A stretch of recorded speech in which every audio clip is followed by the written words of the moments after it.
Hindi makatarungan at walang pagpapahalaga sa karapatan ng mga manggagawa. Ito ang mga katagang iginigiit ng National Federation of Labor Unions, kilusang Mayo 1 at Nexperia Philippines Incorporated Workers Union nitong Biyernes sa isang forum na kanilang inorganisa sa Quezon City.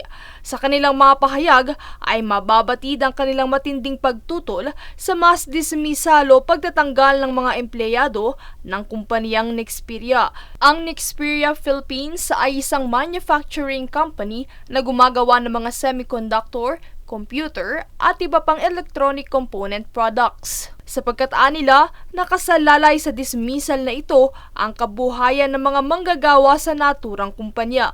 Sa naganap na talakayan, inisa-isa ng mga miyembro ang mga naturang paglabag ng Nexperia sa mga manggagawa nito.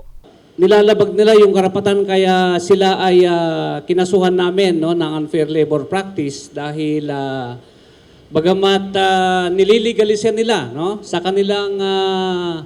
kanilang depensa yung pagtanggal daw ay bahagi ng kanilang karapatan na nakasaad sa Article 298 ng Labor Code, yung authorized causes na ginamit nila yung optimization, yung pag-automate ng machine na nagresulta ng pagtanggal sa halos 437 na regular na manggagawang membro ng aming union, yung tinagpas ng kapitalistang Nexperia.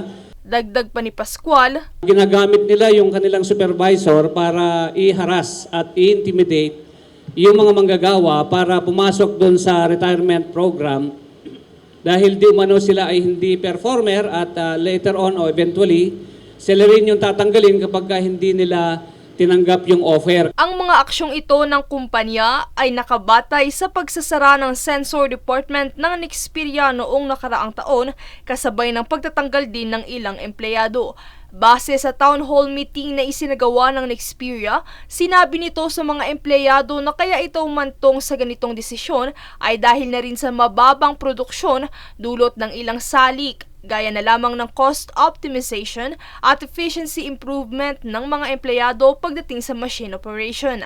Ito ay dahil nais ng Nexperia na maging globally competitive ang kumpanya sa merkado at dahil hindi umano sumapat ang kakayahan ng mga manggagawa para sa long-term viability ng Cabuyao plant, kinakailangan nilang magtanggal muli ng mga empleyado. Sa pagkakataong ito, nasa higit 300 kabilang na ang mga naunang higit sa 50 empleyadong kanilang temporary layoff at 8 pang mga permanenteng inalis noong nakaraang taon. Bunsod nito, nakatakdang magwelga ang mga unyon sa mga susunod na araw.